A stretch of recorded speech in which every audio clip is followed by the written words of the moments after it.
poco de qué viene esto. Yo trabajo en polinización, como bien decías, principalmente. Igual he trabajado en otras cosas, herbivoría, otras cosas de interacción planta-insecto, principalmente ecología.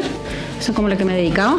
De hecho, les traje mi slides para que vean que yo vengo de Antofagasta. Siempre ando contándole a todos que vengo de Antofagasta porque para que se vean que sí se puede, que uno vive en el desierto. Yo no trabajaba con plantas, yo no sabía nada de plantas, yo soy bióloga marina. Y desde la biología marina, como digo yo, salí de la tierra, evolucioné y me puse a trabajar con plantas. Y desde ahí viene mi amor a las plantas, principalmente a las flores, que encuentro que son unos organismos muy interesantes. Y desde ahí empieza mi carrera, digamos, como ecóloga y ecóloga evolutiva principalmente. Trabajé mucho rato tratando de entender la evolución de las plantas con los insectos. Les voy contando un poco de eso porque yo sé que ustedes están alejados de lo que es un poco de la biología y de qué es lo que es esto, y bueno, uno ve las flores, ve los insectos, pero no sabe cómo funciona esto. Entonces, contarles que la polinización como tal es un proceso que bueno, que todos ya habrán escuchado quizás desde la escuela, ¿no? Como que los insectos, los bichitos, las plantas, y es la transferencia de polen de un lugar a otro, pero lo que es más relevante que eso es que es un proceso el cual permite que el 87% de las plantas con flor, por lo menos, sean fecundadas, es decir, que puedan formar semillas, que esas semillas dan nuevos organismos, y con eso podemos tener la diversidad de plantas que tenemos. Muchas cosas que no saben de repente todos los ciudadanos, los que se dedican a otras áreas de otras disciplinas, es que la evolución de toda la flora que nosotros encontramos en todo el mundo, que es muy diversa, ¿no es cierto?, con muchos colores, como ven ustedes aquí, colores, formas, tamaños, está asociada a la evolución y a la diversificación, que se llama, que es como la explosión de especies, de otras especies de insectos, y que no necesariamente son las abejas, como muchas veces nosotros creemos, sino que está asociado a moscas, a murciélagos, como pueden ver ahí. Incluso hay estudios recientes que muestran que las lagartijas también algunas polinizan porque van a buscar el néctar que tienen ciertas flores, y eso permitió evolucionar a ciertas plantas en asociación con esos organismos. Y eso ha hecho, para mí, que me genera un particular interés de esta, digamos, evolución conjunta que tienen estos organismos.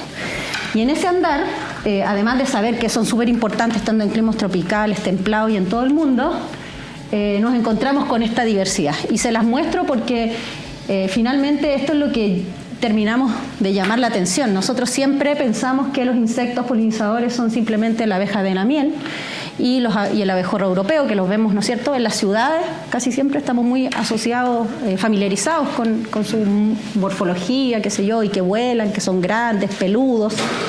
Pero la verdad es que estos son un botón de lo que realmente tenemos en el mundo. Hoy día hay alrededor de 20.000 especies de abejas silvestres presentes en la naturaleza. Esta es una muestra muy pequeña de toda la diversidad de abejas solamente que podemos encontrar, y si a eso le sumamos las moscas florícolas, que todos creemos que la mosca solamente es una especie que anda ahí en los desechos. No, hay un montón de especies que solo polinizan flores, y si a eso le sumamos, como decía, los picaflores, y si sumamos las mariposas, entre otros organismos, nos encontramos con una diversidad que es bastante impresionante respecto de la cantidad de especies que andan dando vuelta. Y bueno, ¿y por qué es importante? No solamente porque las plantas dependen, o sea, sí, es importante porque las plantas dependen, y si no hay polinizadores no hay frutos y no hay semillas, y por lo tanto la diversidad de plantas no sería la que conocemos. Sin embargo, ¿por qué suele ser importante? Más aún es porque para nosotros como humanidad las necesitamos para comer, porque polinizan nuestros frutales, la necesitamos incluso para vestirnos, porque muchas de las plantas de algodón también necesitan de ciertos insectos. Por lo tanto, el algodón que extraemos lo ocupamos. Hoy en día ha ido como en rebrotada el algodón, por ejemplo, a partir de que no queremos ocupar tanto sintético, y es una industria creciente en algunos lados. También, si no tenemos árboles, no tenemos madera, no construimos ni instrumentos musicales. O sea, es una cadena de efectos que sin pensarlo depende de unos insectos, de unos poquitos insectos que andan dando vuelta en los sistemas naturales, y eso a mí me resulta bastante apasionante. Y en ese contexto, bueno, ahí les traigo unas gráficas que no tengo para qué leerles, pero en el fondo muchas de las plantas dependen de esto, y la mayoría de los frutales, pero lamentablemente hoy día sabemos que la polinización está en crisis, como un montón de otros organismos en el mundo. Ustedes se imaginarán todavía más los insectos que son insectos. Son pequeños, son más vulnerables, están en espacios que a veces no se ven, y nosotros con nuestra propia actividad los vamos malogrando. Y en este contexto se ha observado que los polinizadores, los insectos polinizadores, si nos fijamos, por ejemplo, solamente en esta parte, que podrían ser mariposas, escarabajos y himenópteros, que son el grupo de las abejas, las avispas y los abejorros, tienen unas bajas muy considerables. Ahí esa gráfica dice los últimos 10 años y era 2019, a la fecha es mucho más. Y en esa baja de especies es un montón de grupos que ya se han extinguido localmente y algunas especies ya han desaparecido producto de distintos aspectos, distintos forzantes, que ya les voy a contar un poco de eso. ¿Qué significa esa disminución? O sea, como para entender 68, 53... Esos son, no sale indicado, son porcentajes de especies un porcentaje de un total de especies que se habían registrado en ese momento. Se dice que han bajado en un 46% las especies de abeja, en un 50% las especies de mariposa, por ejemplo. ¿Y algunos de esos, sabiendo cero de este tema, pero disminuir 50% de 2 es distinto que 2 millones? Lo que pasa es que los registros que tenemos también pasa lo mismo. Son súper poco estudiados todos los insectos. Se supone que tenemos, no sé, sabemos como de los insectos, por decirte, el 5% de lo que hay. Entonces, de lo que se sabe, a esa fecha, se registraba que la mitad, ponte tú, de muchas especies que se habían registrado no están siendo, las poblaciones han ido disminuyendo. No en extinción necesariamente, pero han reducido, han disminuido sus abundancias, y hay también extinciones locales, como que en el fondo, no sé, pues se veía entre regiones, ahora se encuentra en un solo lado y así. Pero no hay nada así extremo como los tigres. No. Hay especies que se han descrito como extintas, por supuesto, pero no hay nada extremo, así como esta es la última del eslabón que queda y desapareció para siempre. Sí, todavía no. Pero sí se han registrado, por ejemplo, bajas muy significativas, por ejemplo, en la abeja mielera, que si bien no es la última especie del mundo, sí es la especie que hemos domesticado para polinizar huertos, para polinizar, para la miel. Y eso ha sido un gran conflicto, al menos para la gente que trabaja en el mundo agrícola. Ahora, obviamente, nosotros hoy en día hemos ido promoviendo el uso de otros insectos para apoyar la labor de polinización, por ejemplo, de las abejas mieleras, y ya se sabe que en el fondo hay sistemas que uno puede sostenerlo entre las abejas mieleras y las abejas nativas, pero aún así todavía es súper difícil y la crisis apícola es súper grande también. Y lo otro es que cuando ya vamos evaluando en cuanto al rendimiento de lo ya solo agrícola, existe una gran baja, digamos, hay un, ¿cómo le llaman? Se olvidó la palabra, pero es como que hay una baja importante de polinizadores para distintos huertos. Y por lo tanto se pronostica, o al menos se ha evaluado, que en el largo plazo van a haber hartos cultivos que están como en peligro, dadas las bajas de insectos polinizadores. Y en este caso casi siempre se ha evaluado más en torno a la abeja de la miel, obviamente, porque es lo que más se concentra la gente, y es por eso que tenemos otros proyectos, otros estudios que tratamos de entender eso. De hecho, aquí estamos con la Chiqui tratando de ver algunas cosas que puedan ser importantes para la polinización agrícola, poder cuantificar cuánto les cuesta, poder cuantificar cómo lo podemos ayudar. Sin embargo, a nivel global ya se sabe que también ha habido una baja importante porque los cultivos dependen de esto. Y como les dije, hay distintos forzantes que se han descrito que estarían, empujando esta crisis de la polinización. Aquí, bueno, que no es, ¿cómo se llama?, sorpresa, porque en realidad son todos los forzantes de cambio global, solo que se han visto que afectan de distinta manera a los polinizadores. Por ejemplo, ya sabemos que el uso de pesticidas ha sido un problema creciente en los insectos polinizadores, glifosato, entre otros, que constantemente se están echando, sobre todo los cultivos extensivos que se llaman, que son como los cultivos tradicionales que todos conocemos, que no son orgánicos. Se ocupan herbicidas, pesticidas, fungicidas, y todo eso alteran finalmente la diversidad de insectos. Una cosa que no mencioné antes, que es muy importante, al menos en Chile, la gran mayoría, si no todas, de las especies son abejas solitarias, es decir, son abejas que anidan en un tronco, en un hoyito, en una cavidad dentro del sistema natural, y por lo tanto, si ustedes imaginarán, hay un montón de especies en el suelo. Si tiramos un montón de pesticidas, como que te están tirando encima de tu casa un montón de veneno. Entonces, en el suelo lo que hace la abeja generalmente es que ponen sus huevitos que después metamorfosean, son larvas y salen nuevos insectos. Entonces, si tiramos un montón de veneno encima de esas casas de abejas, obviamente las crías no prosperan. Entonces, y lo mismo, si lo tiras al río de los árboles, a veces ellos habitan en pequeños hoyos que se hacen en los árboles, en troncos, y eso evidentemente va en contra de esas especies. Después, bueno, el cambio climático, ya sabemos, se genera mucho, esto es lo que llamamos mismatch, que en el fondo es como a veces la flora se apura con el calor. No sé si les ha pasado que se han dado cuenta que ustedes miran y dicen, ¡ay, mira, estas deberían haber salido, no sé, en un mes más y ya están todo en flor! Bueno, lo que sucede es que a veces la flora sale antes y los insectos cuando salen después, las flores ya se están secando. Y es como, ¿qué pasó? O al revés, pueden salir los insectos primero y no hay que comer. Y ese desajuste es súper complejo de que ocurra porque muchas de las especies, como les dije, son solitarias. Las especies solitarias, ¿qué hace? Recoge polen, hacen bolos alimenticios que le dejan a sus crías y la cría después se alimenta de eso y sale sola. Entonces, o sea, sola me refiero, no es que no hay cuidado de la madre que le vaya a llevar comida de nuevo. Esa cría de ahí sale y hace lo que tiene que hacer. Entonces, el punto es que cuando sales y no tienes que forrajear, que se llama, que es como con qué sacar, qué colectar, qué alimentarse, empieza a cambiar el paisaje y es complejo en su alimentación. Las abejas usan el polen como fuente proteica, entonces es lo mismo que nosotros, como que si nos quedáramos sin fuentes de proteínas tendríamos problemas para un montón de procesos fisiológicos. Lo mismo pasa con los insectos. Entonces, cuando hay excesos de aguas también se inundan los lugares y también los insectos salen perjudicados.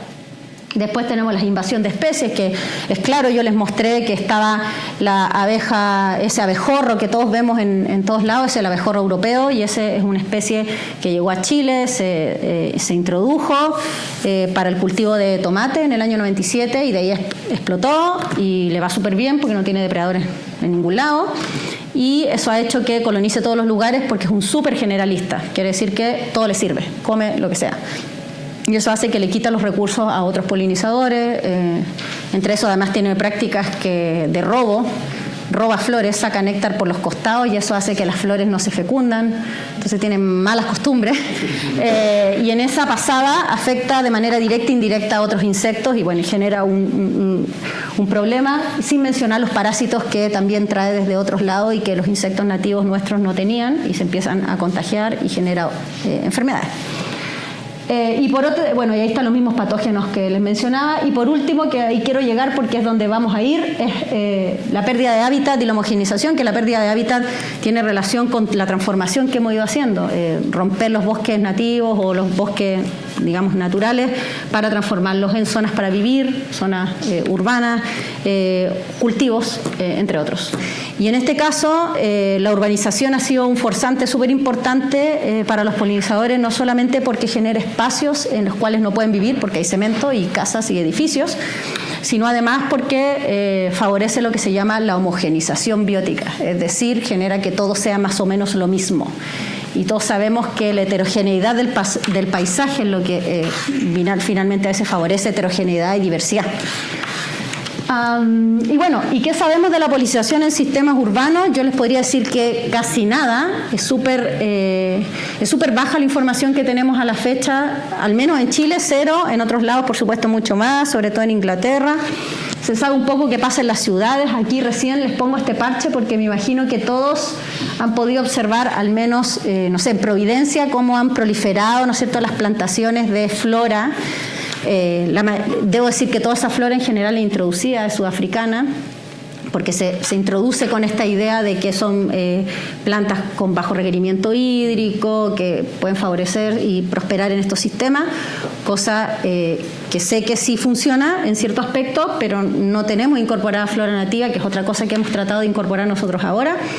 Pero es lo que hay y eso es lo que se hace en las ciudades, pero tenemos, como ven ustedes, la mayoría son estos parches y en muchos de estos casos no sabemos ni siquiera si está tan bueno o está tan malo porque no se ha evaluado, no se sabe qué tanto le sirve a los insectos o no, pero eso es lo que hay. Y solo sabemos que hay diversidad, que algo hay, y lo que peor aún no sabemos, y que es lo que les vengo a contar hoy día, aprovechando que ustedes son un lugar donde entienden mejor qué pasa con las personas que yo, es no sabemos el rol de los ciudadanos, no sabemos qué hacen en estos lugares, no sabemos de qué manera afectan estas diversidades, más allá de lo que uno pueda pensar que hace en el diario, en el cotidiano.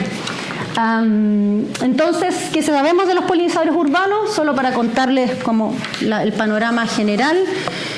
Actualmente no hay tantos papers. Hace poco, bueno, no hace poco, ya hace 2 años salió este manuscrito, el año 2023, en que recopiló toda la información que hay de polinizadores en la ciudad. Hicieron un estudio ahí, como dicen, 255 ciudades en 46 países.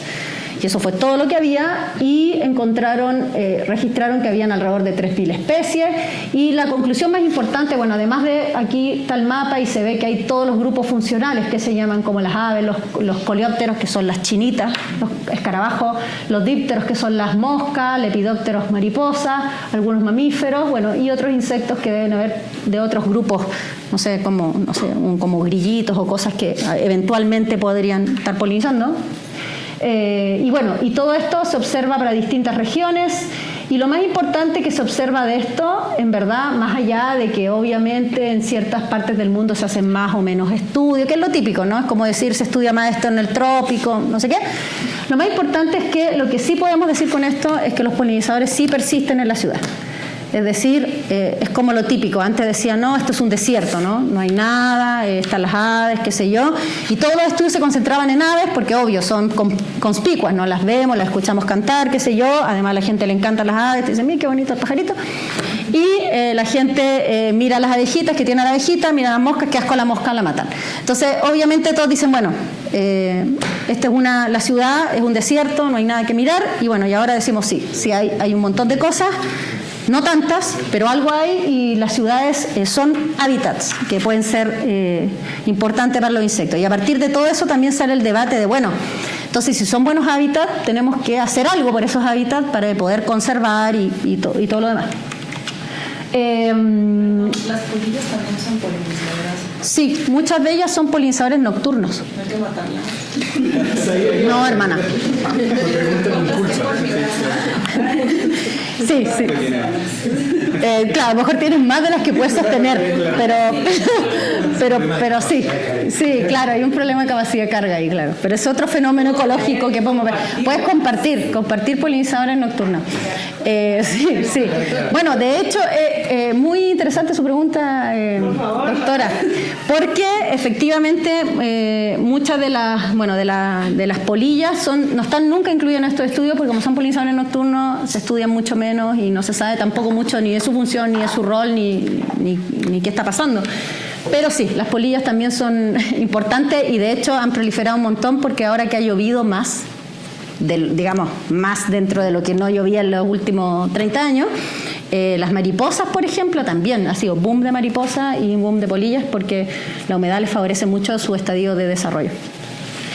Y contarles que no es novedad para nadie que se proyecte que para el 2050 más del 60% de la gente va a vivir en ciudades. La gente se va del campo, se va de los pueblos por distintos motivos y se van moviendo a la ciudad, lo que genera evidentemente que haya un exceso o un aumento de la densidad poblacional y por lo tanto un aumento de la demanda habitacional, que eso hace que tengamos que tener más espacios para vivir y menos espacios para estar, como para coexistir con la naturaleza y otras cosas. Y dentro de eso, hay unos estudios que han planteado diciendo, entonces, ¿qué pasa? ¿Cómo se hace? ¿O nos vamos a ir, qué sé yo, todos al cemento y no va a haber nada? Claro que no, y se ha relevado que en el fondo hay distintos lugares en el paisaje que podrían ser buenos refugios para los polinizadores, y entre eso se ha relevado mucho la importancia de los jardines domésticos. Como que los jardines domésticos, a pesar de ser pequeños, a pesar de a veces contener poca diversidad de plantas, podrían ser buenos lugares para albergar insectos. Y además, otra cosa que estamos viendo con otra estudiante que ahí está en línea, saludos Palavero, estamos viendo que los lugares, jardines domésticos podrían ser una suerte quizás de conectores de hábitat en la misma ciudad, y olvidándonos un poco de esta idea del corredor biológico, que no sé si alguna vez lo han escuchado. En muchas partes del mundo es como, hagamos corredores, sacan la cuenta y dicen, pero si estos son millones de dólares, y los chinos o qué sé yo, otros países con mucho dinero dicen, pero vamos, hagamos, y hacen unos corredores estupendos que se han visto y se ven unos reels maravillosos, pero parece que no son tan funcionales a la larga, o sirven, no sé, para las aves y ya.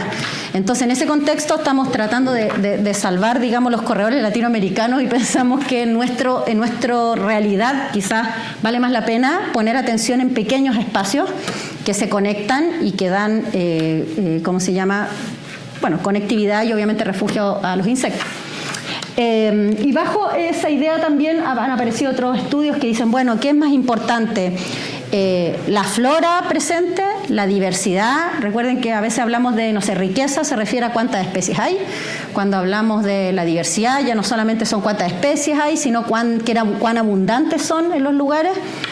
Y la mayoría lo estudia, todo esto están con abejas, porque obviamente a todo el mundo le importan las abejas más que cualquier otra especie, entonces lo estudian abejas, han visto que, bueno, sí es importante la riqueza de flora presente, sí es importante para la abundancia, sí es importante esto que es súper importante, que es como la cobertura de suelo baldío, que en el fondo tiene que ver con esto mismo que les hablaba, tener espacios para que los insectos vivan, porque no es que uno ponga flores y aparecen así generación espontánea, tiene que haber un lugar donde ellos puedan hacer nido, donde ellos puedan tener sus ciclos de desarrollo como todos. Nosotros no solamente necesitamos un lugar para ir a trabajar, necesitamos un lugar para vivir, para comer y así, los insectos lo mismo.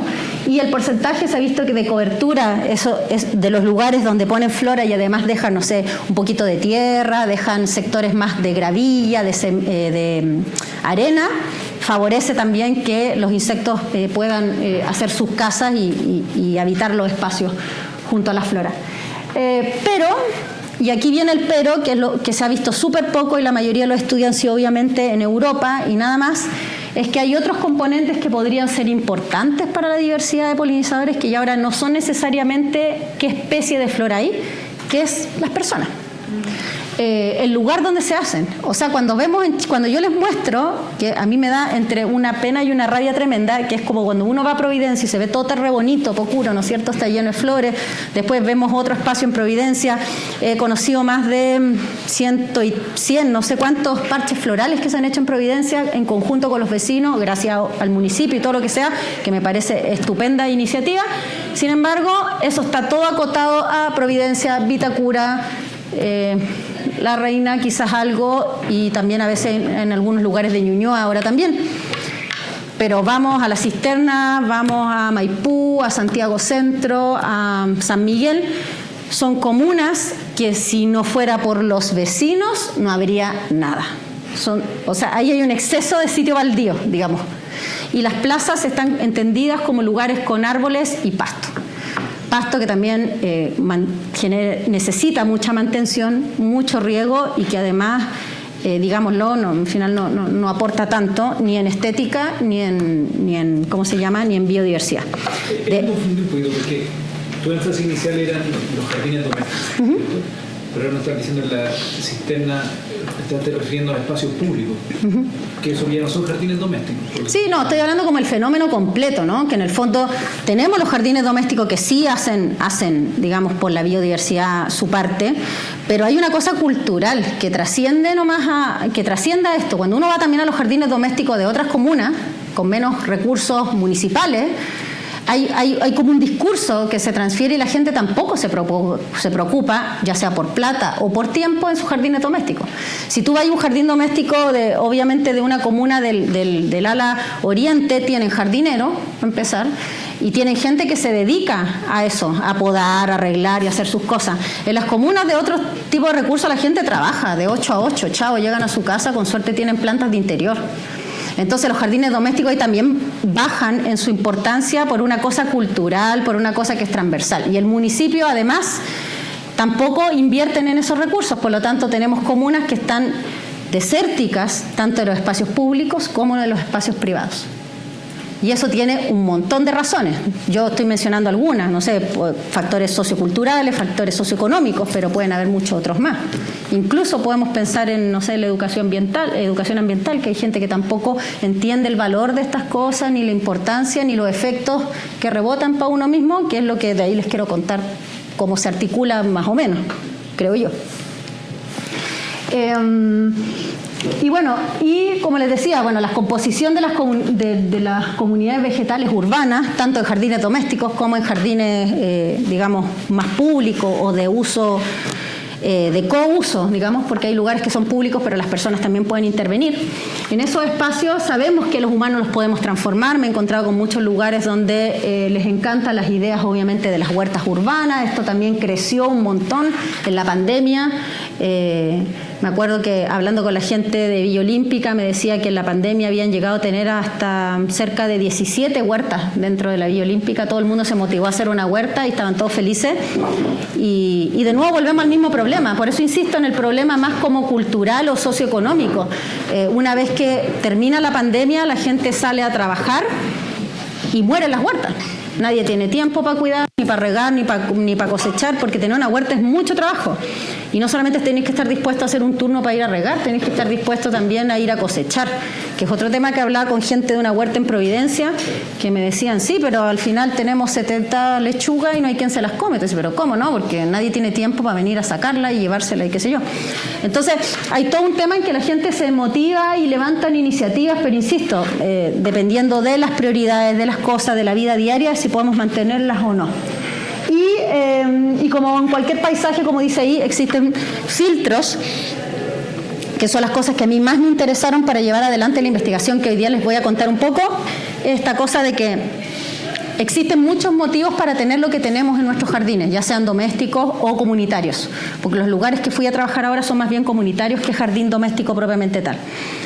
Y es que las personas tienen distintos motivos que nosotros nunca nos ponemos a pensar de por qué tienen lo que tienen y cómo afectan a la diversidad.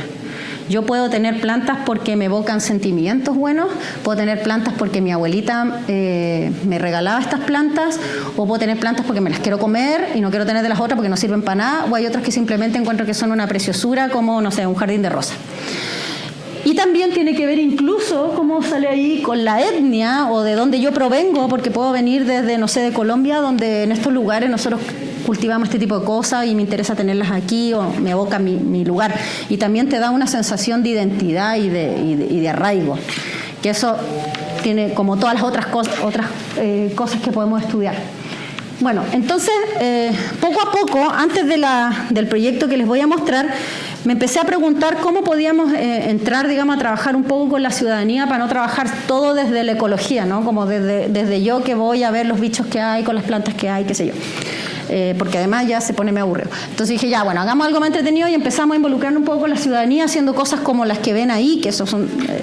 llevamos esta iniciativa, por ejemplo, la llevamos ya hace 4 años, que se llama BioBlist, Desafío de Polinizadores, y lo que hacemos es pedirle a la gente que salga a la calle durante un mes y vaya registrando interacciones, como decirlo así. Tú vas y encuentras un bicho posado en una flor, pim, foto. Y la van subiendo a una plataforma de GBIF, que es el repositorio mundial de biodiversidad, y se va subiendo ahí y después vienen expertos, gente muy motivada que tiene ganas de identificar cosas y te dice, ah, sí, ese bicho es tal cosa, esta planta es tal cosa. Y de ahí, cuando se verifica por expertos, pasa a la base oficial diciendo, esta es la diversidad que hay. Y esa es una plataforma, nomás para que la conozcan, porque se hace para todos los organismos. O sea, hay registros de aves, hay registros de lo que ustedes se puedan imaginar, de mamíferos, distintas partes y en todas partes del mundo. Y esta plataforma, nosotros lo que hacemos en el fondo entonces es hacer este desafío, lo cual para nosotros ha sido increíble porque en 4 años creo que tenemos cerca de, ya deben ir como, no sé, 20.000 registros. Entonces la gente se motivó y lo que nos ha permitido es tener información respecto de los insectos que hay polinizando flores desde Arica a Magallanes, o sea, en cualquier parte de Chile, cosa que hubiera sido impensado y no hubiera tenido el esfuerzo muestreo que no puedo hacer por plata, por tiempo y por todo, nos permite hacer eso. Y la ciudadanía también se pone feliz y se involucra. Además nos permite, por ejemplo, seguirle la pista a este insecto, que es el Bombus dalbomi, que es una abeja nativa, que es la abeja más grande del Cono Sur y que está en ultra mega hiper peligro en Chile por la llegada del Bombus europeo, que le quitó como su nicho ecológico. Y esta especie ha sido desplazada, al parecer, muy hacia el sur, y cuando uno cree que ya todo iba como muriendo, nos hemos encontrado que hay muchos registros en el sur, entonces parece que hay como que las poblaciones han subido, pero están más corridas. Entonces eso nos ha favorecido también ver lugares donde poder ir a hacer estudios y qué sé yo. Porque es una especie importante que está destacada por el Ministerio. ¿Cualquier humano sube esos registros? Sí, cualquier humano. Y lo bueno es que ahora la mayoría de los humanos tienen un teléfono en la mano, entonces la gracia es que te permite subir estos registros y con la georreferencia ya queda el punto donde está. Sí. Entonces eso es lo súper bueno, y con fotos igual hay muchas especies, sobre todo las de ciudad, que son como fáciles de identificar. Uno dice, mira, esta planta es tanto, más allá del insecto. Y bueno, y eso nos ha permitido ver un montón de cosas, así unos ejemplos de estudios que hemos hecho, por ejemplo, a partir solo de eso, de esa información, digamos, con la ayuda de la ciudadanía hemos podido tener paper que nos ha permitido, por ejemplo, estudiar cuál es la invasión de este abejorro europeo, que a todo esto son... no es solamente Bombus terrestri, hay otro que se llama Bombus ruderatus, que es muy parecido y que también fue introducido. Y eso nos permite, aunque ustedes no lo crean, de repente uno dice, bueno, es para saber qué pasa con el bichito. Sí, pero más allá de eso, eso incluso nos ha permitido hacer alertas para el Ministerio, para hablar de la invasión de especies en Chile, para tomar medidas respecto de las invasiones. Y para seguirle la pista a este invasor que lo ingresaron pensando que era un inofensivo, hermoso abejorro peludito, adorable y suavecito, y resulta que terminó siendo una especie que con hartos problemas para las distintas especies, incluyendo la nuestra, que está ahí súper en baja. Entonces, los registros nos permiten ver un montón de cosas, y entre esos, como les decía, ver estudios acá en que vemos el rol de las exóticas y cómo los insectos exóticos se asocian a flora exótica, también para dar y relevar un poco lo que pasa con la flora nativa. También en otro estudio que hicimos que tiene que ver con moscas florícolas, hay otra iniciativa que se llama Moscas Florícolas de Chile, que la lidera Rodrigo Barahona, otro investigador de la Universidad de Los Lagos, y él lleva como 10 años con esta plataforma en la cual la gente registra moscas, solo moscas. Y con eso hemos tratado, él ha intentado y nosotros apoyamos de poner el rol que se merece y la dignificación necesaria para las moscas respecto de su rol en el ecosistema, y sacamos este paper que también es gracias a los registros de los ciudadanos. Pudimos ver, por ejemplo, cómo ciertas moscas, como este grupo de moscas que se llaman, son del género Lacea, que son, le dicen moscas picaflor porque tienen una trompita muy larga. Pudimos observar cómo dormían en las flores y la importancia de las flores como dormitorios para las moscas, en este caso estas moscas, que de hecho es súper choro porque vimos que no solamente duermen de a una, en algunas especies duermen de a grupos, que eso ya podría tener otro rol en la protección, la termorregulación y otras cosas, porque duermen de varias, son bien adorables también. Pero bueno, el punto es que llegó un punto de inflexión, para mí al menos, en que empecé a reflexionar respecto de cómo involucrar a la ciudadanía más allá de que me fueran a tomar fotos, más allá. Lo hacemos con esta cosa de las fotos y los registros, porque obviamente ahí lo puede hacer cualquier persona, pueden ir los niños, qué sé yo, con sus padres ahí al parque, van qué sé yo, suben un cerro y empiezan a sacar fotos. Sin embargo, que es un rol activo, pero queda hasta ahí, ¿no? Y me puse a reflexionar, bueno, en virtud de lo que les decía antes, hay cosas que yo no puedo pesquisar acá. Es porque, no sé, la señora Andrea en su flora de su parque o su huerta pone tal planta. ¿Por qué la puso?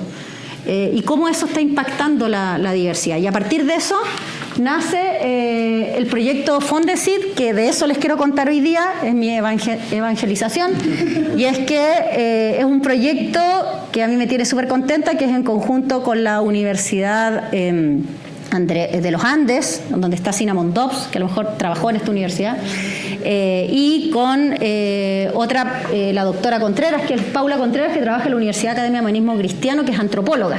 Y ahí empezamos este vínculo súper virtuoso entre las tres, levantando este proyecto que no solamente quiere ver qué polinizadores hay, ni tampoco quiere hacer que la gente participe poniendo una planta, sino que queremos saber cuáles son los factores o las razones socioculturales de las personas para hacer lo que hacen y cómo eso impacta la diversidad de polinizadores. Y esto, obviamente, en zonas urbanas y en conjuntos habitacionales en particular. Como sale ahí, bueno, nos preguntamos estas tres cosas que solamente las quiero mostrar para que vean cómo fuimos pensando la idea, pero tratamos de, como les decía, de ver cuáles son los atributos sociales que determinan la composición de las plantas y indirectamente la diversidad de insectos. Después tenemos otra parte que trata de entender cuál es el conocimiento, y para mí eso es súper importante porque parece una pregunta como muy sencilla, que sí es sencilla, Pero en el fondo, ¿por qué la hice? La hice pensando en que generalmente cuando hacemos charlas de polinizadores, los que trabajamos en cosas así, vamos y contamos el cuento en la escuela, a los vecinos, qué sé yo. Y me puse a pensar en un momento que a lo mejor era algo muy iluminado de mi parte, tratar de ir a contar la buena nueva, y dije, bueno, mejor que me digan, quiero saber qué no se sabe. Si yo vengo y digo la polinización es un proceso, que la abejita... Es lo mismo, me dicen los niños en el colegio, siempre me dicen lo mismo, sí, es un proceso, y todos saben, pero cuando tú, lo que no sabemos es cómo se entiende eso, cómo llega más allá. Entonces ahí nos hicimos esa otra pregunta, en el cual hicimos con entrevistas, con una encuesta, una encuesta, viendo qué se sabe y qué no se sabe respecto del tema, para después poder hacer algo más decente que ir a contar nomás que lo que es una flor y una abeja. Y por último, y esta es la parte ya más entretenida de todo el proyecto, hicimos un codiseño en el cual con los vecinos trabajamos en parches, pero esta vez parches de flora nativa. Con la idea de si se puede, si podemos hacer parches de flora nativa. Segundo, creo que es importante, considerando que la flora nativa evolucionó en este mismo lugar. ¿Por qué no podría volver a habitar el lugar que nosotros rompimos y reemplazamos por cemento? Y bueno, lo primero, lo que les voy a contar hoy día principalmente tiene que ver con la primera pregunta, que es como, ¿qué hace la gente o cuáles son las cosas que los motivan? Mostrarles nomás que trabajamos en 8 conjuntos habitacionales en el Gran Santiago, digamos, porque es como la zona más central de Santiago, que son más o menos así, ¿no? Que es como el típico lugar... que podemos encontrar. Lo interesante para mí, que esto tiene como una doble militancia, sí, pero no está en el proyecto, que es como elegí conjuntos habitacionales que son construidos entre los años 60 y los años 90. Todos responden como a una política habitacional, digamos, de cierto modo. Son todos lugares que la mayoría son copropiedad, no sé, como esa figura de copropiedad, no son como los edificios, no sé, de Paz Freimovich. Y también los elegí porque son lugares que, en mi opinión, de acuerdo a lo que yo había observado nomás, son lugares que tienen un poco más de arraigo, historia y sentido de pertenencia. Mientras que cuando estamos en un edificio cualquiera, la gente va y viene, ¿no? Y son como muy, muy transitorios. Mientras que en estos lugares, muchos de ellos, yo viví creo como en 3 de ellos, y en esos mismos lugares me di cuenta que la gente no solamente está como amarrada casi al lugar, como que tienen hijos, los hijos vuelven y de ahí crían a los nietos y se hace una comunidad constante, y eso genera otro tipo de sensación, y por supuesto genera también que la gente empiece a tomarse los lugares para plantar cosas y hacer cosas, mucho más que en estos edificios que son medio estandarizados y que no se puede meter mano, digamos. Hicimos este proyecto que ya va, desafortunadamente, aquí donde ven la flecha, va en el tercer, estamos terminando el tercer año, que ha pasado por varias etapas para responder las preguntas que les dije. Lo interesante es que cada una de las etapas es un proceso participativo con los vecinos, no es solamente de nuestros, sino que es con ellos. En una primera parte hicimos entrevistas semiestructuradas para hablar con la gente, hicimos un análisis de discurso para tratar de ver qué es lo que pensaban de distintos aspectos relacionados a las áreas verdes, respecto a la flora y a los polinizadores. Y también monitoreamos, por supuesto, polinizadores, flora y distintas cosas en terreno. También hicimos algunas encuestas para ver lo del conocimiento que les explicaba, y ahora al último ya al fin terminamos de hacer las plantaciones en cada uno de los lugares donde estamos trabajando. Tenemos plantaciones de flora nativa que lo hicimos también en jornadas con los vecinos, donde ellos plantaron y participaron y observaron las semillas que iban a sembrar, entre otras cosas. Pero lo primero, lo que les vengo a contar hoy día, que es como un análisis de datos preliminares, todavía no escribimos ni publicamos nada de esto, estamos en proceso, pero contarles que en la primera etapa pudimos observar ciertos atributos. Yo les traje aquí como 3 de los, como 10 atributos que se vieron con las personas, y que hablan respecto de la mantención, la importancia y otras cosas que ellos consideran.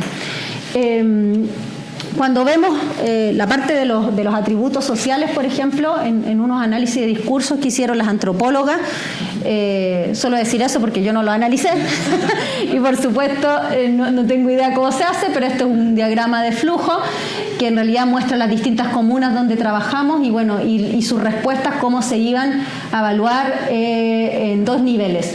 Aquí les hicieron la pregunta, el ítem se llama importancia del área verde, ahí les hicieron como 5 preguntas y todas las preguntas iban asociadas a saber si esta importancia era a nivel más comunitario o era una cosa más personal. O sea, a mí me importa que hayan áreas verdes porque a mí me hace bien y yo, no sé, todos los días me gusta regar y qué sé yo, o cosas de ese tipo, y en otras ocasiones no, es importante porque son lugares para jugar a la pelota, para hacer deporte, para juntarse, para lo que sea. Y aquí, bueno, vemos algunas tendencias que San Miguel, Santiago Centro, San Miguel y Estación Central aparecen vinculadas más al aspecto comunitario, lo cual también tiene mucho que ver, y por eso digo que a mí me interesa, pero no es parte del proyecto, tiene mucho que ver con la historia de esas comunidades. O sea, cuando vamos a meternos a Estación Central, sabemos que Estación Central, la localidad que estamos trabajando es Villa Portales, sabemos que es un lugar de profundo trabajo comunitario, político, y hay un arraigo importante de la gente que vive ahí. Yo diría que el 50% de esa villa son todos familiares, porque como que van y vienen, viven hijos, nietos, tienen mucha historia. Lo mismo nos pasa, bueno, que ahí no se ve, pero lo mismo nos pasa con Maipú. Maipú estamos trabajando en la Villa Cuatro Álamos, que también tiene una historia política súper fuerte y la gente está súper como arraigada y empoderada en esos espacios. Y entonces hay un componente comunitario en que la gente siempre ve las áreas verdes como una cosa del bien común, más que de un bien personal. Mientras que en Lo Barnechea y Macul, que efectivamente son 2 edificios que están más... conjuntos habitacionales, perdón, que están más ligados a construcciones de los años más cerca de los 90 que de los 60, no como Villa Portales, por ejemplo, que del año 60 y tanto. Esos siempre son lugares como más que ven la importancia como un espacio personal, como de sentarse, a leer algo, a hacer algo para mí mismo. Bueno, y como dice ahí, donde prima la visión comunitaria es más probable que existan espacios de jardines y lugares compartidos porque la gente se organiza y articulan oportunidades para hacerlo. Después hacíamos preguntas respecto de las preferencias de las plantas y acá resulta algo que súper interesante y a la vez triste para mí misma, y es que la mayoría de las personas como que no le dan mucha importancia a tener flora, pero sí a tener plantas. Entonces la gente le decía, de hecho le pusimos acá porque lo decía así, plantas verdes. Entonces cuando dicen plantas verdes da lo mismo, porque podría ser un jardín o puede ser un gomero dentro de tu casa. Entonces la planta verde, sí, bien la planta verde, flor, da igual. Y por supuesto como ven acá, ¿dónde está? Ahí. Hay una importancia obviamente tremenda a lo comestible. La gente dice, bueno, obvio, que sirva, ¿no? Y eso comestible se divide un poco entre las cosas para comer, evidentemente, y las medicinales. Y después hay otro porcentaje de gente que le importa también la planta como ornamental, que en el fondo que se vea bonito, que me alegre los días. Y ahí podemos ver algunas comunas de nuevo que están más hacia lo comestible, otro más al uso ornamental, pero poco interés a las plantas con flor. Y eso obviamente va a generar un impacto tremendo en los recursos de polinización para los insectos. Y por último, la otra dimensión que les quería mostrar hoy es la mantención de las áreas verdes, que también resulta interesante porque las comunas que tienen más acceso o ingresos tienen oportunidad de contratar jardineros, por lo tanto, ¿cómo se llama? El cuidado de esos jardines, ya sea en espacios grandes o pequeños, está en las manos del jardinero. Y ese jardinero es un señor que recibe instrucciones como riegue el pasto y ponga ligustrinum. Y eso finalmente genera mucha homogenización, como de mantener todo cortadito, ordenadito y así. Mientras que los otros lugares donde la organización nuevamente es comunitaria favorece los espacios de que uno tenga un montón de otras plantas, que haya más caos y ese caos de repente favorece la diversidad. Y bueno, y a nivel individual también ayuda mucho más a que sea una persona con una, digamos, manufactura externa. Bueno, ¿y qué pasa con los insectos y las plantas? Que fue lo que monitoreamos la gente que nos estaba haciendo las entrevistas y las encuestas. Son los análisis, y sí, les traigo un análisis muy sencillo aquí que estuvimos revisando. Y lo que vemos, en resumen, en corto, es que hay una fuerte asociación entre plantas e insectos. Es decir, lo que yo pongo sí afecta a lo que llega. Y eso para mí es fundamental porque la gente constantemente me dice, pero Morín, ¿qué puedo plantar? Y yo no sé qué decirle. En cierto aspecto, puedo decir lavanda, ¿no? Porque es obvio. Pero las lavandas, yo lo que he ido viendo mucho en muchos lugares, que la lavanda siempre es lo mismo. Abeja de la miel, bombus terrestre, abeja de la miel, bombus terrestre. Y mi pregunta siempre era, bueno, ¿es porque no hay más insectos interesados? ¿No les gusta ese recurso? ¿O no hay más diversidad en dando vuelta? Y nos encontramos que sí había diversidad, pero efectivamente se asocia a las plantas que están. Entonces, efectivamente, lo que hacemos impacta. O sea, lo que podemos cambiar puede impactar los lugares. Y ahí vimos algunas tendencias en algunos lugares donde se ve que hay correspondencia. Obviamente hay dos grupos bien marcados de gente, la comuna de Ñuñoa, Macul y Estación Central, versus Providencia, San Miguel, Maipú y ahí. Y bueno, y Lo Barnechea, que siempre se escapaba de todo. No sé qué le pasa a Lo Barnechea. Y siempre se fue como con su propio rancho. Y cuando ustedes ven aquí la línea nomás, para que vean, es que entre más cerca, más correspondencia entre planta y bicho, y un poquito más lejos, menos. Pero en general casi todo fue bastante correspondiente. Y si junto todo, finalmente, que el objetivo final, como ver si lo que piensan las personas respecto de la importancia de tener plantas o no tener plantas y todo eso se corresponde, bueno, encontramos que efectivamente, por la orientación comunitaria tiende a aumentar la diversidad de especies. O sea, lugares donde la gente se une y hace cosas por eso, son lugares que tienen más diversidad de especies. Lo mismo me pasa cuando se favorecen ciertas elecciones de plantas, hay más diversidad de especies. Y cuando nos dedicamos como comunidad a proteger, o sea, a construir estos espacios y a mantener estos espacios, es mucho mejor que tener solamente una administración y tener una persona que mantenga el pasto muy bajito. Entonces, en virtud del tiempo, les cuento que pudimos concluir. Bueno, que efectivamente lo que sí se planta sí afecta a lo que llega. Por otro lado, que hay un papel social importante y que no nos va a servir tener solamente a la gente tomando datitos, sino que necesitamos saber qué hace o qué los motiva o qué los mueve para hacer lo que hacen, para poder decir qué podemos hacer todos juntos. Y que por otro lado, como dije ahí, el rol de la ciudadanía es más allá de participar en una toma de datos o lo que sea, sino que es más bien, para mí siempre ha sido un trabajo de co-trabajo, de co-diseño con las personas, y este trabajo me ha permitido mucho saber que todo lo que yo creía no va. La mayoría de las cosas que yo pensé no van, lo que yo creo de la gente no es lo que hay, y por lo tanto creo que hay que trabajar de abajo para acá, digamos, que al revés. Y ahora solo mostrarles que así van nuestros jardines, eso es lo que hemos estado haciendo ahora, en 4 comunas de distintos lugares, poniente y oriente, 2 de cada una. Estamos plantando esto que son las plantas nativas, está creciendo una pradera que va a tener toda esta diversidad de plantas. Y lo digo como algo que encuentro que es fundamental y que es lo que me gustaría que funcionara de esto, es que habíamos creado parches, íbamos a hacer parches muy grandes.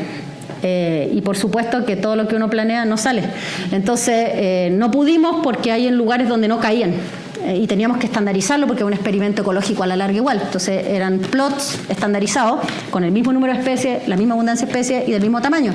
Entonces dijimos, ya, vamos a tener que achicarlo, y lo achicamos tanto que yo estaba así. Yo dije, esta cosa va a ser muy pequeña. Y después le di la vuelta y me puse a pensar que me encantaría ver qué pasa en espacios más pequeños. Porque en espacios más pequeños yo después podría esto transferirlo, y si alguien me dice, bueno, ¿será que yo puedo tener un jardín de 1 por 1? Sí, señora, usted puede y puede tener este jardín, y es barato, digamos, y no se necesita millones de dólares como se invierte quizás en Providencia. Pero aquí sí, y en el fondo eso podría favorecer que se pueda propagar el modelo, digamos, en distintas partes. Eso es otra cosa, que, digamos, como un sueño alterno al proyecto, que es como esta idea de que hay un empoderamiento de la vegetación nativa que nosotros podemos tener en nuestros espacios naturales. Entonces, eso mi equipo, somos puras mujeres, por eso los traigo. Es un equipo, o sea, ha sido naturalmente de puras mujeres, no sé por qué.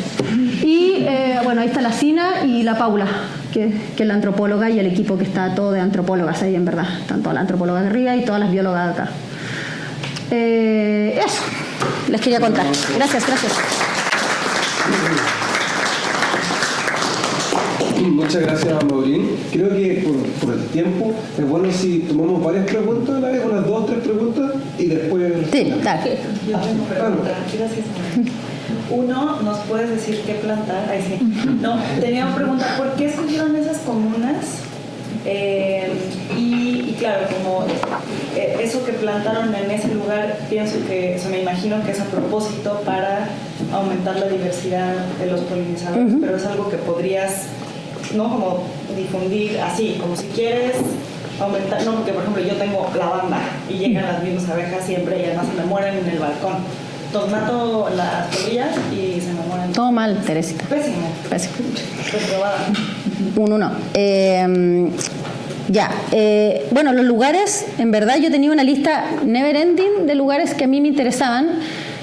Como ustedes ya vieron, yo no soy antropóloga ni nada de eso, entonces cuando empecé a seleccionar los sitios me empecé a pasear por todos los conjuntos habitacionales, me pasé por todo Santiago y empecé a mirar distintos conjuntos habitacionales con ciertas características, ¿no? Como les decía, como estos edificios de baja altura, construcciones antiguas, con un poco de historia, un poco político también, porque también me interesaba como ir pesquisando ciertas cosas aparte del proyecto. Y en ese sentido me fui reduciendo cada vez más, porque no hay plata infinita, a distintos lugares. Y me quedé con estos pensando en que eran lugares que, según algunos archivos de censo y otras cosas, fui revisando, tenían distinta realidad socioeconómica así muy contrastante. No sé, así Maipú versus Lo Barnechea, o Ñuñoa versus Providencia, o qué sé yo, Estación Central versus Providencia y así. Entonces fui viendo como, no sé, los ingresos per cápita y ese tipo de cosas para poder seleccionar un pool mínimo, que son 8. Yo tenía más, me acuerdo, la primera vez que postulé Fondesit, que no me lo gané, malditos, y tenía más sitios y ahí al final dije, ya, bueno, otro menos para ahorrar más plata y así. Y los lugares donde tengo plantados son solo 4, que fue que el primer año nosotros muestreamos 8 sitios y después, a partir de la diversidad y cosas que íbamos viendo en esos sitios, decidimos que elegíamos 4 porque la plantación también sale plata. Entonces, para poder hacerlo en 4 sitios y por triplicado en cada sitio, es decir, tenemos 12 plots, entonces igual es harto. De hecho, me paseo por Santiago regando todo el tiempo, no es tan fácil. Y en esos lugares los elegimos, claro, en virtud de lo que salió el primer año. Y entonces ahí nos quedamos con uno en Ñuñoa, uno en Estación Central, otro en Maipú y otro en... se me olvidó. Ñuñoa, Estación Central... no, Lo Barnechea lo eliminamos porque salía ya en la punta. Santiago Centro, sí, Santiago Centro. Por ahí por la Católica tenemos uno. Eso. Y también por las comunidades, porque las comunidades también participaban y estaban entusiasmados. Además, ellos eligieron los diseños que hicimos acá, de qué plantas poner. Les llevamos una paleta que tenía, eso es otro que no mencioné, les llevamos una paleta de plantas que yo les solicité a las chicas que trabajan con nosotros, que son paisajistas, que tuviera un sinfín de características ecológicas interesantes para los polinizadores: colores, aromas, tamaños, fenologías, que unas florecieran antes, otras después, unas fueran chicas, otras fueran altas, y las pobres hicieron magia, y en ese pedazo me juntaron, no sé, 15 especies con todos esos atributos, y llevamos paletas de selección de especies a los vecinos, y los vecinos preguntaban, elegían, escogían, conversábamos por qué sí, por qué no, y lo que sale es lo que ellos querían. Muchas gracias, muy interesante. Tenía una pregunta respecto a una imagen de una red bipartita que tienes como la primera. Si la puedes volver a pasar. Sí, pero es un monito, sí, que no, digamos, está hecho así, un dibujito. Estaba pensando. No es una realidad. Respecto a, por ejemplo, yo conozco este tema, los insectos y tanto las plantas, en el fondo, tienen propensión por ejemplo, algunos insectos a tener mayor diversidad, de ser polinizadores en distintas especies.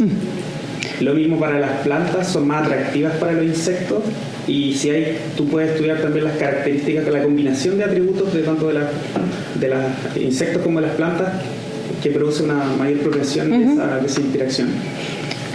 Y además me preguntaba si uno de tus resultados de tus intervenciones puede ser estudiar las propiedades de estas redes cuando se cambian en el tiempo en función de tu intervención. Y hay una serie de indicadores de redes que puedes usar si es deseable en tu caso que exista mayor diversidad, porque quizás mejor, no por el tema, quizás mejor la especialización de ciertos insectos, de ciertas plantas, y para evitar la redundancia de polinización, ¿no es cierto? Sí. Ya, en cuanto a las redes en general, lo que me dices tú de las interacciones, así como cómo se vinculan, bueno, es una cuestión que hemos estudiado un montón de rato, pero no en esto, pues, incluso en otros contextos. Yo estudio polinización en sistemas agrícolas también, en sistemas naturales y en sistemas urbanos. Y sí, pues, en las redes pasa que tenemos especies para los dos lados. Tenemos como si la red la vemos es bipartita, ¿no? O sea, tenemos una red, hay plantas y hay insectos. En los insectos tenemos que los insectos, hay insectos especialistas y hay insectos generalistas, y eso tiene que ver con cuántas interacciones hacen. Entonces hay insectos que comen un montón de cuestiones, como el Bombus terrestri, y hay otros que están especializados en una planta, ¿verdad? Como las abejas que yo estudié por hartos años, que son las abejas aceiteras, que visitan a las plantas para sacar aceite, y solo eso porque las otras no tienen aceite, básicamente. Y con las plantas pasa lo mismo, tienen estructuras a veces que restringen la visita de ciertos insectos, y eso ha hecho que genere un proceso coevolutivo, digamos, de interacción. Entonces se dan estas redes, como dices tú, de interacciones muy específicas y a veces muy generalistas. Y hemos estudiado efectivamente, como dices tú, por propiedades de red, como, no sé, el anidamiento, la redundancia y otras cosas. Yo no puedo estudiar a partir de eso. La densidad que podría ser. Claro, y en el caso de este estudio no incluye ningún estudio de red como objetivo. No obstante, yo lo que hice en cada lugar durante como 4 meses fue monitorear todos los días, de lunes a sábado, monitoreamos frecuencias de visita de cada una de las flores que estaban en los lugares, precisamente para tener datos para trabajar atributos de las redes. Pero como te digo, no es parte del proyecto, solo que fue un rasgo funcional que estamos viendo, que es la visita como un rasgo conductual de los insectos. Pero tenemos caracterizadas las redes en los 8 sitios para ver en el fondo cómo estas se van articulando en los distintos espacios urbanos, tanto la red global, metropolitana, por decirlo así, como las redes locales, que podrían responder, como bien dices tú, a fenómenos locales de intervenciones humanas. Y ahí uno puede ver las propiedades y todo eso. Pero sí, en algún momento queremos. Y además también yo estos datos los pasé para una red metropolitana que vamos a hacer de interacciones planta-insecto, que la está construyendo un chico en la Católica, porque deseo de él, y yo le pasamos los datos, y ahí vamos a hacer como todo esto en distintas localidades, y bueno, un montón con más información. Pero sí. No sé si respondí lo que me preguntaste. ¿Sí? Gracias, muy bien. En algún momento de tu presentación hiciste una pregunta que es la que a mí me causaba más curiosidad, y quiero saber si tienen algún resultado al respecto, que es cómo la gente llega a tener las plantas que tiene.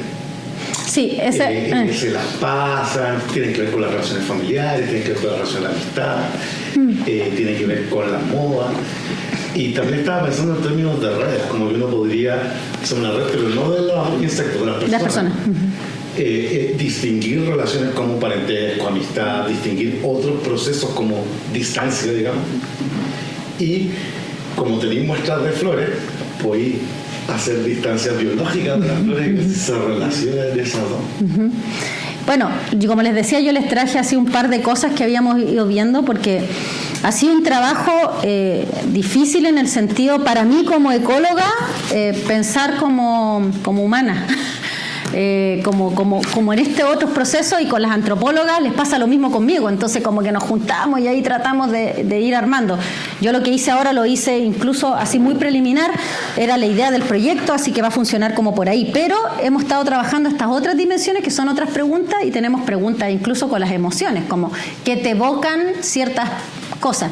Y sí han salido cosas bien interesantes de la gente, porque hay mucho ¿cómo se llama? Historia, más como que lo han visto las chiquillas, que lo están haciendo en un paper que estamos escribiendo como más antropológico, más de relato, que están hablando de las transferencias como familiares.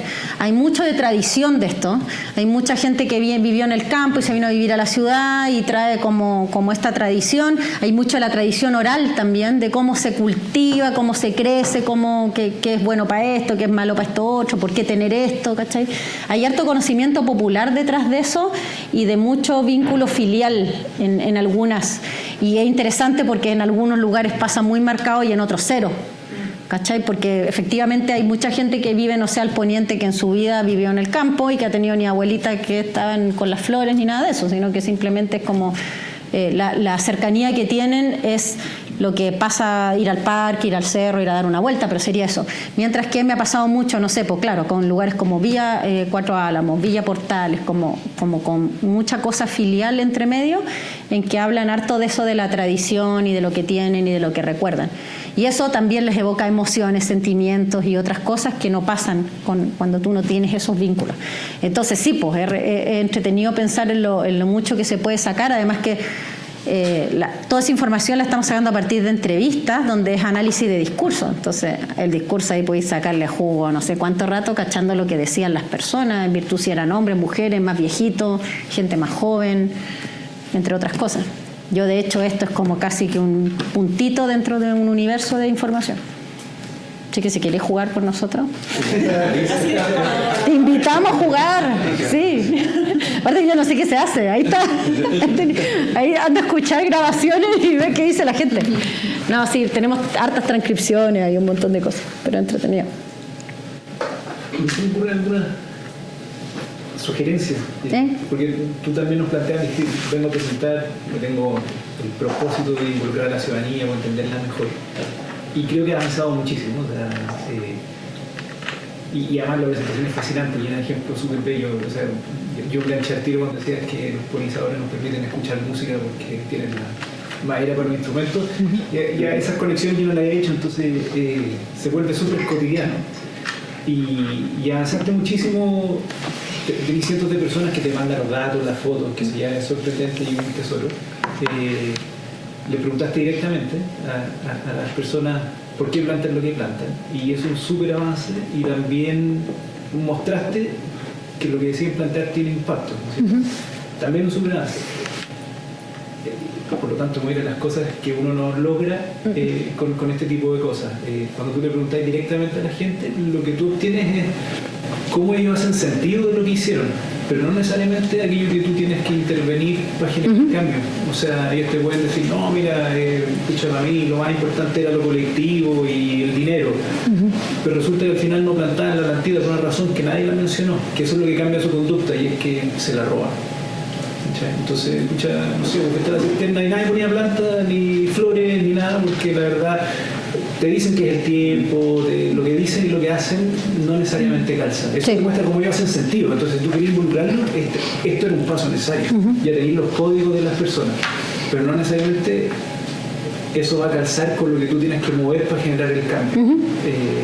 Sí, en cómo tú tienes que proponer la narrativa para que ellos te escuchen. Y lo mismo pasa también cuando tú muestras que lo que hacen tiene impacto. O sea, pregúntale a cualquier médico que te va a decir cómo bajar tu colesterol, pues sabes perfecto, y te lo dicen y no pasa nada. O sea, querés vivir sano, comes su rutina de ejercicio todos los días y quedamos igual, porque claro, no cambió tu conducta en cero en el fondo. Y totalmente dijeron que lo que tú haces tiene impacto. Y le pueden mostrar cómo cambia tu riesgo y no va a pasar nada. Entonces, ¿hacia dónde hay que avanzar? Hacia tratar de entender qué es lo que yo tengo que mover, cuál es el tratamiento que yo le haría, yo le llamaría a los habitantes urbanos, no a los ciudadanos, porque esto no tiene nada que ver con derechos, o sea, puede ser alguien que ni vota, para que ellos se involucren. Y se me ocurrió algo que yo no tengo cero expertise, pero estaba pensando en la gente del CEAS, que hay una economista que se llama Bárbara Flores, que hace experimentos. Y tú podrías hacer un experimento como un juego y decir a la gente, usted tiene una cierta cantidad de recursos, tenéis plata, tenéis tiempo, y le podéis cortar el tiempo, y tenéis ciertas semillas, y arma un juego, y veis que resulta, pues, qué jardín terminan armando. Y quizás te das cuenta que al final era el fácil acceso a distintas semillas, o más bien era un tema cultural, o era un tema en robo, porque tú podías aleatorizar todas estas cosas en esos experimentos. Y eso te haría una pista de qué mover para escalar esto con impacto. Y otro camino que me parece súper fértil es tratar de anticipar el impacto potencial de distintas avenidas, porque a mí se me mezclaba, y te lo pregunté en la presentación, si estábamos hablando de jardines domésticos, jardines públicos, y me faltó a mí contexto de como metros cuadrados de estas cosas. O sea, yo no tengo idea cuántos metros cuadrados de jardines hay en Chile. Y no sé si es que hay más o menos que parque. O sea, el Parque Met tiene 750 hectáreas. ¿En jardines logramos 750 hectáreas o hacemos el proyecto del Parque Met? Porque no es un corredor urbano tampoco. O sea, esos son metros que podríamos ir a y tienen puro jardín comunitario Sí. y la verdad, y como la gente después los abandona cuando no tienen tiempo, bueno, si los abandona igual contratáis un jardinero, un par de jardineros que mantienen esto más colectivo, entonces tú podrías simular si funcionara la solución, ¿dónde va a generar el mejor impacto? En parques públicos, en sitios baldíos de repente. Esto podría ser transformación de espacios que están botados, o en jardines domésticos privados, que jardín doméstico privado, yo tiendo a pensar que es súper chico el espacio que tiene el ciudadano promedio. O sea, a mí me sorprendería si es más de 10 metros cuadrados lo que tiene un... No, en general no. ¿Cachai? Entonces, ocupar esos 10 metros cuadrados, o sea, tienes que poner el tarro de basura, la bicicleta, no hay que poner... Lo que pasa es que la información que, al menos de que yo tengo de eso, de que hay hoy día, es como que no hay mucho. De hecho, mi estudiante que está trabajando ahora en eso de los jardines, ella misma está cuantificando esas cosas a partir de imágenes satelitales para poder mirar, como dices, cuánto suma finalmente toda esa información, porque lo que se sabe de cuánto porcentaje, cuánto hay, son estudios foráneos de jardines domésticos. Y en Chile la realidad es otra cosa, como decís tú. Como sugerencia, hay dos grupos que se me ocurre que te podrían aportar mucho. Uno, que yo creo que tiene la información, que el Centro de Inteligencia Territorial de la UOI tienen más de lo que sea. O sea, te aseguro que tienen áreas verdes y si no le van a estimar esto. O sea, pon a tu estudiante en contacto con ellos, si ellos no lo tienen, van a ayudar a tu estudiante para calcularlo. Y lo otro, hay una fundación que se llama Ciudad Emergente, que hace intervenciones de urbanismo muy... Sí, las he conocido. Ya, perfecto. No sé si la habéis presentado, pero yo creo que les encantaría. Y podrían también ayudarte a que esto escale y que tengáis más datos. Así que si te interesa, yo conozco a las personas de otro lado. Ya, bacán. Gracias. Una intervención por Teams, Vero Eltir nos está dando el dato. Ella misma. Sí, pues, entonces, sí, ella la Vero. A ver. cerrar acá Sí, espérate. Ay. para que la Espérate, gente Vero. de Teams, el chat nos había dicho algo. ¿Por qué me llegó mi nota? Así solo te lo mandaron. Algo viene. Alexis saltaba más recién. Haz clic en el... Ahí, en ese... Acá, perdón, aquí no lo veo. Acá dice bien, Vero Eltir. Santiago tiene 3 veces más superficie de área verde en jardines privados que en espacio público. Esa es la estimación que tiene la Vero hoy día. Bueno, y también lo otro es la ciudad misma, que uno piensa que es como homogénea, que es súper diversa, tú misma lo dijiste. Sí. Quizás, como en cualquier solución de política pública, hay que ver dónde concentrar los esfuerzos, pero hay que hacer el paquete bien completo. O sea, jardines privados para donde estén los jardines, que probablemente son comunas del nivel socioeconómico más alto, y espacio público para la ciudad más amplia. Igual, sí, bueno, es que lo que pasa como se dice, hay como todo por hacer ahí, ¿no? Como que en el fondo hay un montón de cuestiones que se están viendo y que también se están creando cada vez más parques, se están buscando lugares donde no habían, espacios baldíos que se están recuperando, entre otras cosas. Pero como bien decías tú al comienzo, efectivamente lo que yo pueda decir hoy día es un discurso, ¿no? Que no quiere decir que se vaya a hacer. Es como el buen ejemplo que pusiste el médico, ¿no? Es como decir, esto lo va a matar, ok, no haga eso, se hace igual, ¿no? En el caso de las personas pasa lo mismo con todo lo que es la diversidad. Pero lo interesante de esto es que, bueno, primero, como decías tú, es un primer paso que había que dar. Primero hay pequeños pasos, ese es uno, y lo otro es después qué es lo que hay que hacer y cómo se implementan cosas reales, pues no como decir haga esto porque no van a hacer esto otro. Yo me di cuenta que pasa mucho cuando hablamos con la gente y te dicen son los polinizadores importantes. Cuando vimos del conocimiento, que yo no les mostré esa información, que también la estamos procesando, son los polinizadores importantes, y todos dicen sí, es como ese chiste, ¿no? Que dice, los polinizadores son buenos, sí, salvémoslos, sí, y ¿qué hacemos? No sé. Pasa lo mismo. Aquí exactamente lo mismo. La gente dice, ¿son importantes los polinizadores? Sí. ¿Tienen un rol importante? Sí. A ver, dígame, ¿es un polinizador o es una plaga? No sé.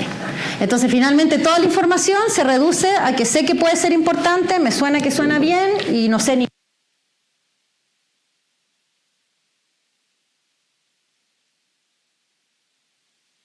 Aprendí. ¿Se escucha? Sí, quedó enganchado. Entonces, me ganó la emoción. Bueno, y al final pasa eso, pues. Entonces, ahí es cuando te das cuenta efectivamente que la información no está llegando. Tú le dices a todos que es importante, dicen que es importante, pero hasta ahí nomás llega. Y es por eso que, suena como una propaganda de campaña, ¿no? Y es por eso que no hemos querido quedar aquí. No, Y estamos, le metimos a esto además unos talleres y otras cosas que van a ir entre medio, porque efectivamente no saco nada con decirle, oiga, hagamos esto, sino que finalmente las personas tienen que entender los procesos completos y hacerle sentido. Y una de esas de las cosas, esto es una pequeña cosa que estamos haciendo, y es que vamos a hacer unos talleres que lo encontré súper entretenido, que tiene que ver como siguiendo la fenología. La gente ha aprendido a querer el siempre verde. Y eso hace que cuando se seca, las cosas dicen, ¡ah, qué feo, se pudrió todo!, ¿no es cierto? Pero, ¿por qué? Porque los ciudadanos o los habitantes de la ciudad nos olvidamos de que, al igual que nosotros, nacemos, crecemos, morimos. Y las plantas pasa lo mismo, y es porque no tenemos un conocimiento ni apreciación de los ciclos naturales de las cosas. Entonces decidimos que estos mismos parches que hicimos los vamos a utilizar para que sean nada, como vieron ahora, es como tierra con unas plantas, después flores, después semillas y después al suelo y flora otra vez. Y vamos a ir siguiendo los ciclos para trabajarlo con las personas y aprender la importancia de cada uno de los ciclos. Ustedes mismos, muchos de ustedes quizás han hecho estudios en que han visto la importancia que se le daba en algún momento a la cosecha. La cosecha era la felicidad. Mientras que en las ciudades, ¿qué es la cosecha? Si nosotros no cosechamos nada. Entonces, cuando hablamos de flora nativa, la cosecha es súper importante. Es un proceso que debería ser importante. Y para eso la gente tiene que vivirlo, observarlo. Ahora les mostrábamos el otro día las semillas, que son distintas formas, tamaños, colores y todo eso. Y la gente está así como, ¡ah! Yo no sabía que esto era así. Entonces, queremos hacer un poco de esas dinámicas con la gente para poder ir buscando eso que dices tú, como el cómo hacer para que la gente se involucre de verdad y funcione y no sea como, porque sí. Porque... La solución tiene que ser una estrategia de múltiples acciones. Sí, parte del diagnóstico es la homogenización biótica. Es decir, hay una solución, vamos a terminar en el mismo lugar. Sí. Quizás vamos a aumentar un cierto tipo de bichos, pero vamos a terminar con más homogenización al final también. No tiene ningún sentido. ¿Para qué? Si la ciudad es distinta, la queremos que sea. Y por eso mismo vale la pena evaluar también distintos focos, entre eso, por ejemplo, lo de las interacciones y las redes que mencionaba acá, porque en el fondo esta cosa de la redundancia, cómo los insectos se articulan con las plantas y cómo eso favorece no solo la diversidad per se, ¿no? O la riqueza de especies, sino más bien las interacciones y las configuraciones que se dan en el espacio, también toma relevancia. Entonces, sí, tiene una pata para todos lados. Un montón de cosas que se pueden hacer. Y con las personas, como bien mencionaba Nico, hay también otro mundo que a mí me interesa un montón, porque de hecho esos parches que hicimos ahora, vamos a ver la diversidad de insectos que llega, la diversidad funcional también, porque estamos midiendo características de los insectos, si son gordos, si son flacos, peludos, pelados, largos, de un grupo, de otro grupo, comen néctar, comen polen. Estamos caracterizando eso también, porque la diversidad... ¿De diversidad en variación intraespecífica? Entre los miembros de una misma especie de intraespecífica, o sea, tenemos muestras de algunas de las especies, digamos, más frecuentes, tenemos hartas y también medimos hartas, pues, ¿cachai? Como va a poder ver variabilidad al interior de las especies, sí, pues. Y ahí estamos evaluando todo ese chorizo, pero además de eso, ¿para qué tenemos la plantación? Porque también de ahí vamos a trabajar con las antropólogas, con las personas, porque queremos ver ya una cosa que trasciende un poco más a la parte de los, no solo los polinizadores, sino cómo experiencian esas intervenciones, cómo va cambiando la percepción y cómo van cambiando incluso las mismas emociones de las personas al encontrarse en esos espacios. Tanto los que participan como los que los ven pasar. Porque tenemos de todo, tenemos vecinos que están involucrados, que van, que riegan, no han robado plantas, y han vuelto a poner las plantas y todo eso. Y está el vecino de pie que pasa y dice, ¡ay, qué lindo! ¿Qué están haciendo? Dicen, ¡oh, qué bacán esta cuestión! Entonces, queremos ver cómo también se lo toma, y va a haber otra arista, digamos, de la parte de las personas para ver cuáles son sus percepciones respecto a eso.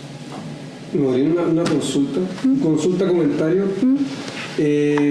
También desde Antofagasta, poco conocimiento de los animales, de las plantas, de los árboles. Después, cuando me fui a Holanda a estudiar, había muchos insectos, partía al supermercado a comprar insecticidas. No venden, no hay. Entonces, ¿qué tan fácil es en Chile matar a los insectos? ¿Quién regula? Por ejemplo, hay pasillos en el supermercado completos de insecticidas, siendo que en otros países los insecticidas no son de fácil acceso. Entonces, si nos pudieras contar un poquito de la regulación respecto de de matar insectos. De lo que sé yo, o sea, bueno, cada país su rancho. Así como uno puede ir a Estados Unidos y comprar armas en un supermercado, aquí se va y se compran otras armas que son los insecticidas. Sí, pues no están regulados, yo puedo echar lo que quiero en mi casa. Puedo tirar lo que sea. No sé si se acuerdan mucho los que... Bueno, en mi casa me acuerdo que no era tan frecuente, pero me encontraba aquí en algún lugar y el Tanax era algo, pero... Esa bomba, ¿no? Esa que era como una bomba que se hacía así, estaba ahí, pero lo que pasaba, como cualquier cosa que se movía... Eso es el tema de las emociones, el miedo a los insectos es una emoción relevante.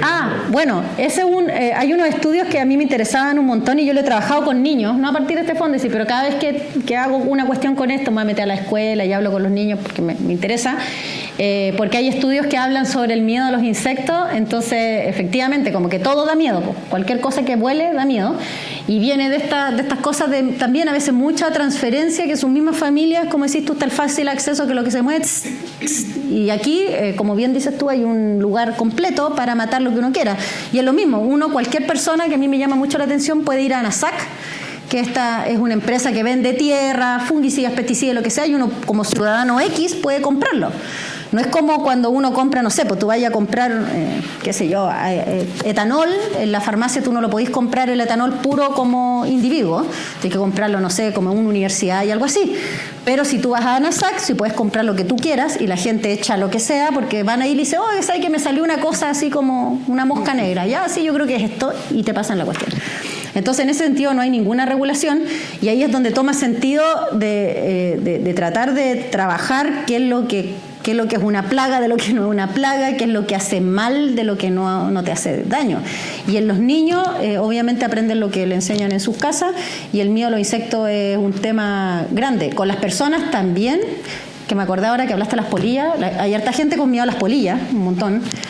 De hecho, mi propio hermano, pobrecito, que bueno que no ve esto, le tiene un terror a las polillas, y es como, no sé, solo porque se mueven y te tiran encima, pero en ese sentido, eso yo creo que responde mucho a veces a la muerte de un montón de cosas, pues, que no sabemos, que las eliminamos, y no hay ninguna regulación. Viva Nueva Zelanda, pero aquí uno hace lo que quiere con eso. Bueno, de hecho, sin ir más lejos, los mismos cultivos. Se sabe que en el fondo hay regulación, pero no siempre se cumple. Y tampoco sabemos los efectos indirectos que tiene eso sobre las mismas cosas que nos comemos. Y simplemente, se exportan y se van para otros lados. Nadie sabe qué pasa con eso. Entonces igual hay un montón de cosas que no tenemos idea.